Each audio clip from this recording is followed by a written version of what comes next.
오늘 창세기 42장 26절에서 38절까지 보겠습니다. 제목은 고난을 대하는 자세입니다. 이 창세기 42장이 기록된 당시의 시대상은 가나안 땅의 7년 흉년이 2년째 지속되는 시점이었습니다. 이 흉년이 팔레스타인 전체 지역에 임했는데요. 믿음의 조상인 야곱의 가족들에게도 동일하게 그 흉년이 임했습니다. 아브라함 또 이삭의 시대에도 이 가나안 땅의 기근이 들었지 않습니까? 이런 고난과 역경 환난은 하나님을 믿는 백성들에게도 찾아오고요. 피해가지 않습니다. 그러므로 너무 평탄한 삶, 복된 삶을 우리가 당연하게 누릴 것이라는 그런 착각을 하지 말아야 합니다. 신약 성경에도 보시면 흉년이 들어서 예루살렘 교회가 가장 큰 타격을 받아서 많은 교회들이 구제헌금을 하는 이야기가 나옵니다. 하나님이 사랑하신 요셉이나 다윗, 욥, 사도 바울 고난이 많았죠. 그래서 하나님께서는 사랑하는 자들에게 고난을 주신다라는 말씀입니다. 그렇다면 고난이 찾아올 때 우리는 그 고난을 어떻게 대해야 할까요? 고난을 대하는 자세를 세 가지로 살펴보겠습니다. 첫 번째, 고난에 하나님의 뜻이 있음을 믿어야 합니다. 이 팔레스타인 전체 지역에 7년간의 흉년이 찾아온 것은 하나님의 어떤 뜻이 있었을 겁니다. 어떤 뜻이 있었기 때문에 하나님께서 이런 흉년을 주시는 거죠. 많은 경우가 백성들이 죄를 지을 때 흉년과 기근을 보내시는 그런 경우가 참 많았습니다. 구약에서 보면. 그런데 하나님께서 이렇게 흉년을 보내시는 것은 하나님 자신의 뜻을 이루기 위해서도 이런 고난과 흉년을 보내실 때가 많이 있습니다. 이 7년간의 흉년을 통해서 하나님은 어떤 뜻을 이루기 원하셨을까요? 하나님께서는 한 가지 원하시는 뜻이 있었습니다. 야곱의 가족을 애굽으로 인도해서 430년을 살게 하는 거예요. 그 애굽에서 200만 명의 국가를 이루는 것이 하나님의 뜻이었습니다. 하나님께서 이 7년간의 흉년을 사용해서 야곱의 가정을 애굽으로 내려가지 않으면 안 되도록 그렇게 만드신 것입니다. 이 흉년을 쓰신 거예요. 야곱을 보면 처음에 흉년이 왔을 때 애굽에 내려갈 생각이 전혀 없었습니다.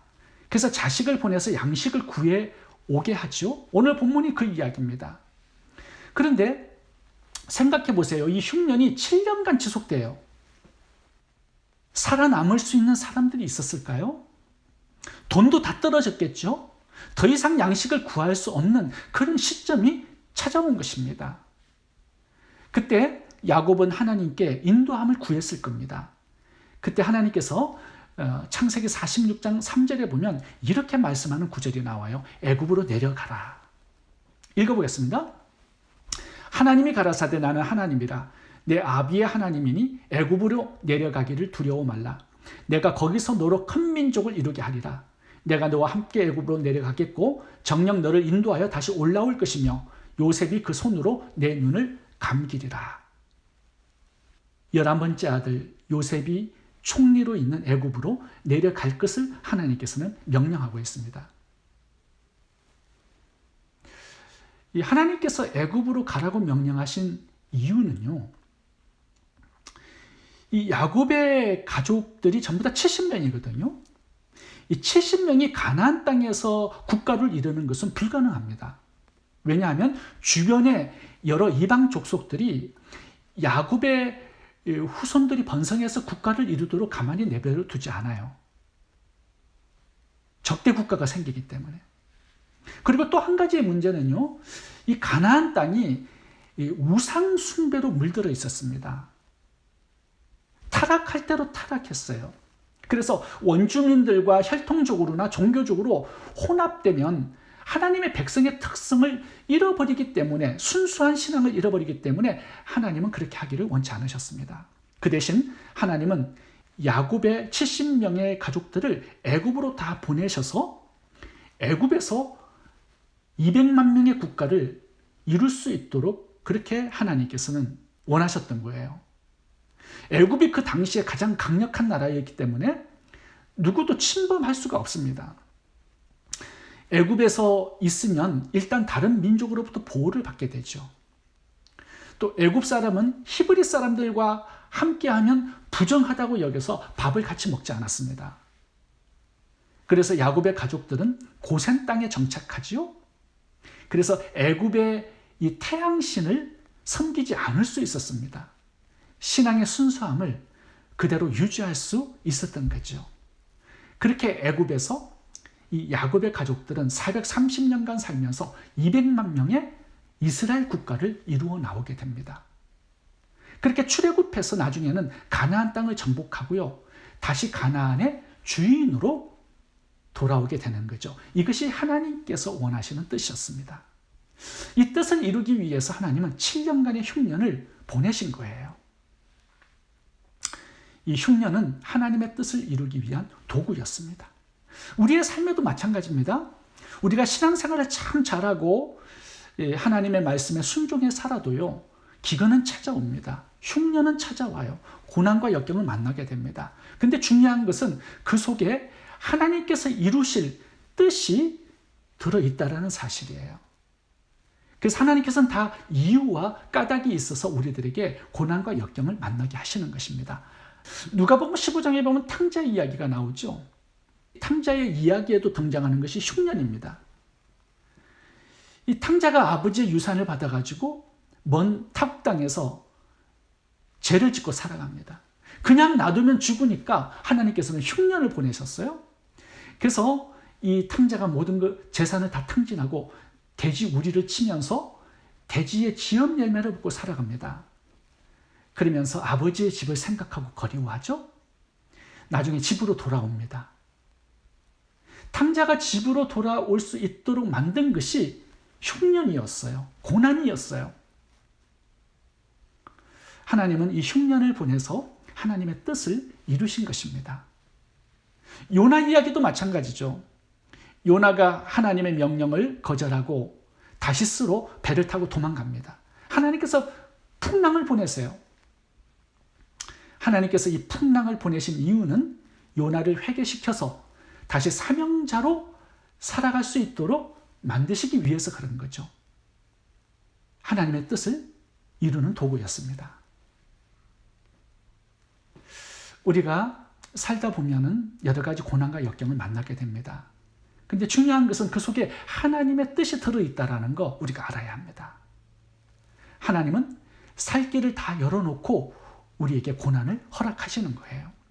감당할 만한 시험을 주시고 또 피할 길도 주시겠다라고 약속합니다. 결국 모든 것을 합력하여 하나님의 뜻을 이루는 도구가 되게 하시는 것입니다. 두 번째, 우리가 고난을 만날 때 하나님의 동행을 믿어야 합니다.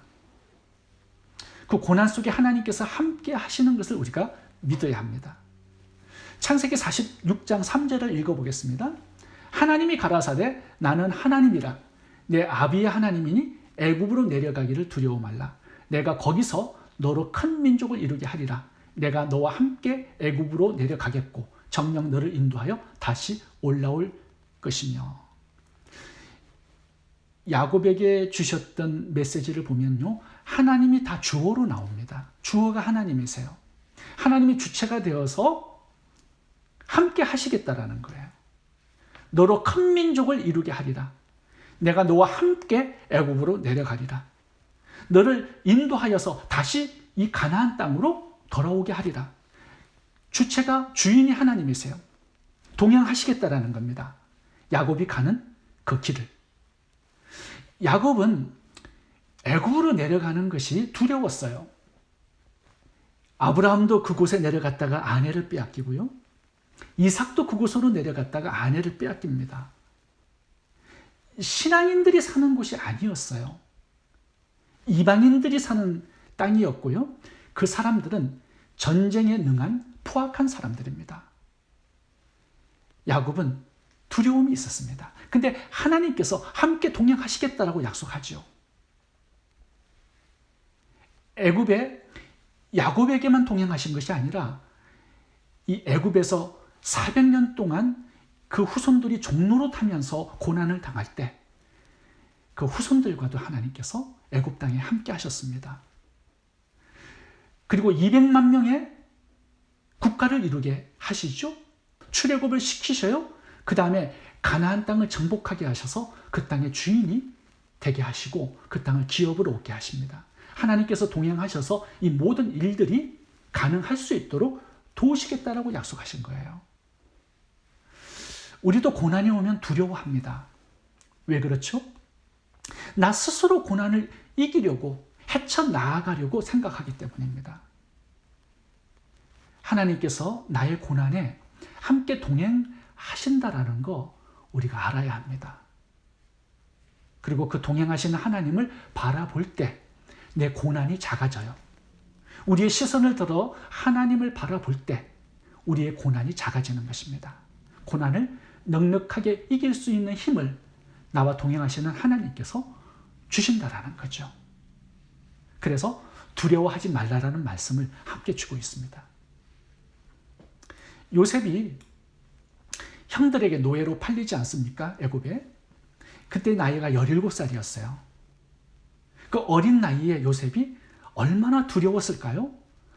아는 사람이 한 사람도 없습니다. 애굽 땅에. 거기에 노예로 끌려가서 팔려요. 근데 중요한 것은요, 요셉의 고난의 세월 동안에 하나님께서 요셉과 함께 하셨습니다. 창세기 39장을 보면 하나님께서 요셉과 함께 하셨더라 이렇게 5번 나와요. 하나님께서 함께 하지 않은 시간이 없으셨습니다. 24시간 365일 요셉과 동행하셨어요. 그래서 꿈도 주시고 꿈을 해석할 수 있는 은사도 주시고 총리 대신으로 만들어주신 분이 하나님이셨습니다. 우리도 그렇게 하신다라는 거죠. 그래서 너무 고난이 올 때, 역경이 올 때 두려워하지 말라는 것입니다. 나와 동행하신 하나님을 바라보라는 것이죠. 다윗이 사울 왕에게 쫓겨서 도망자로 살아갔을 때 다윗은 두려웠을 겁니다. 근데 하나님은 다윗과 도망자의 세월을 13년 동안 함께 하셨습니다. 하나님은 고난의 시간에 우리를 홀로 두시지 않습니다. 함께 하시고 위로하시고 동행하셔서 우리가 걷는 그 길을 함께 걸어가시는 것입니다. 하나님의 약속의 말씀을 몇 가지 읽어보겠습니다. 너희는 마음에 근심하지 말라. 하나님을 믿으니 또 나를 믿으라. 볼지어다 내가 세상 끝날까지 너희와 항상 함께 있으리라. 내가 과연 너희를 버리지 아니하고 과연 너희를 떠나지 아니하리라. 이 약속의 말씀을 붙들고 하나님의 동행하심을 믿고 힘을 낼 수 있기를 바랍니다. 세 번째, 고난에는 하나님의 음성을 들어야 합니다. 이것이 굉장히 중요한 부분이에요. 야곱이 7년간의 흉년을 만났을 때요, 흉년이 세월을 지나감에 따라서 요셉은 두려웠고요, 또 양식이 떨어졌을 때 무엇을 어떻게 해야 할지 알지 못했습니다. 그래서 야곱은 하나님의 인도하심을 구하면서 기도했어요. 기도했을 때 하나님께서는 음성을 들려주셨습니다. 이 창세기 46장 3절에 나오는 이 말씀은요, 창세기 15장에서 아브라함에게 주셨던 말씀과 동일한 내용입니다. 제가 설교 노트에 두 성경 구절을 제가 적어놨습니다. 아브라함에게 주셨던 말씀과 이 야곱에게 주셨던 말씀이 동일한 내용이에요. 이 야곱의 후손들이 애굽 땅에서 4대를 살아가요. 거기에서 국가를 이룹니다. 그리고 출애굽해서 가나안 땅을 정복해서 다시 돌아오리라는 이 말씀이 이 아브라함에게 그리고 이삭에게 야곱에게 주신 동일한 말씀이에요. 하나님은 말씀하시는 하나님이십니다. 우리의 고난이 깊어지고 역경과 시험 환난이 깊어질 때, 그때 하나님께서 말씀하는 시간이에요. 하나님께서 뭔가 말씀하실 것이 있기 때문에 고난을 주시는 겁니다. 내가 가야 할 길을 알지 못하기 때문에 하나님께서 인도하시기 위해서 말씀을 주시는 겁니다. 고난의 시간에 특별히 하나님의 음성에 귀를 기울여야 합니다.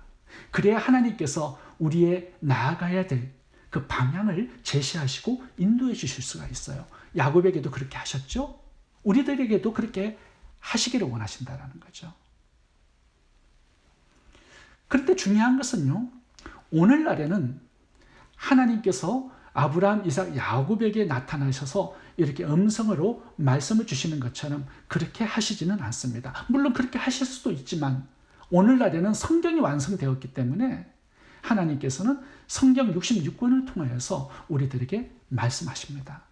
우리가 나아가야 될 그 방향을 제시하시고 인도해 주세요. 그래서 고난의 시간에는요, 성경을 되도록 많이 읽어야 합니다. 말씀을 묵상하는 시간을 많이 가져야 합니다. 그래야 하나님의 음성이 굉장히 뚜렷하게 들려요. 내가 무엇을 해야 할지, 어디로 가야 할지 정확하게 말씀을 주시고 인도하십니다.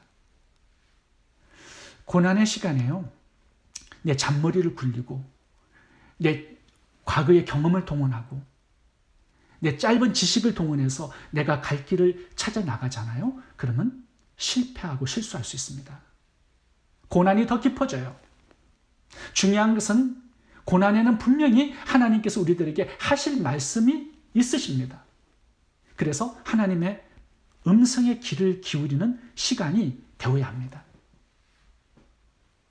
저는 창세기를 보면서 아브라함, 이삭, 야곱처럼 하나님의 음성을 직접 듣는 사람들 참 부럽습니다.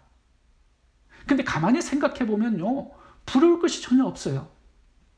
구약의 아브라함, 이삭, 야곱, 하나님의 음성을 몇 번이나 들었습니까? 몇 번 듣지 못했어요. 일생에 단 몇 번의 하나님의 음성을 들었을 뿐입니다. 듣고 싶어도요, 하나님이 말씀해 주실 때까지 기다려야 합니다. 근데 우리들은 그렇지 않아요. 우리가 원하면 24시간 365일 언제나 하나님의 음성을 들을 수 있습니다. 성경 66권 속에 하나님께서 주시는 메시지가 다 그 속에 들어있기 때문에 성경을 펼치고 하나님의 음성을 귀 기울이면 나에게 주시는 하나님의 음성을 뚜렷하게 언제든지 들을 수 있습니다. 그리고 성령 하나님께서 우리 안에 내주에 계시잖아요. 그래서 언제든지 하나님과 대화하면서 하나님의 음성을 들을 수 있습니다. 하나님은 말씀하시는 하나님이시기 때문에 내가 귀를 기울이면 그 하나님의 음성이 들릴 것입니다. 문제는 우리가 하나님의 음성에 관심이 없어요. 듣기를 원하지 않아요. 세상 재미에 푹 빠져 살기 때문에 하나님이 말씀하셔도 우리가 듣지를 못하는 것입니다. 성경에는요, 나를 위한 하나님의 말씀들이 너무 많이 있습니다. 성경을 읽고 듣고 보고 묵상하고 연구하고 암송하면 나를 향하신 하나님의 다정한 음성들을 참 많이 듣게 될 것입니다. 특별히 고난에 성경을 많이 읽고 묵상하시기 바랍니다. 하나님은 특별히 나에게 주실 말씀들이 많을 겁니다. 스데반의 말씀을 한번 살펴보겠습니다. 사도행전 7장 55절이죠. 이때는 스데반이 사람들에게 돌 맞아 죽을 그 시점이었습니다. 스데반이 성령이 충만하여 하늘을 우러러 주목하여 하나님의 영광과 및 예수께서 하나님 우편에 서신 것을 보고 말하되 보라, 하늘이 열리고 인자가 하나님 우편에 서신 것을 보노라. 이 고난의 시간에 하나님은 하늘문을 여셨어요. 스데반을 보고 계세요. 스데반도 그 하나님을 보고 있습니다.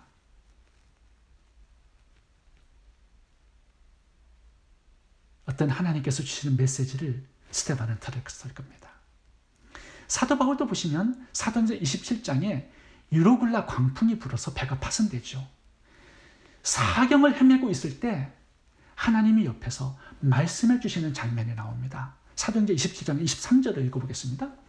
내가 속한 바 곧 내가 섬기는 하나님의 사자가 어젯밤에 내 곁에 서서 말하되 바울아 두려워하지 말라. 내가 가이사 앞에 서야 하겠고 또 하나님께서 너와 함께 항해하는 자들을 다 내게 주셨다 하셨으니. 하나님은 언제나 우리들에게 말씀하시는 하나님이십니다. 그래서 요한복음 10장 27절을 보면요, 굉장히 중요한 메시지 하나 나옵니다.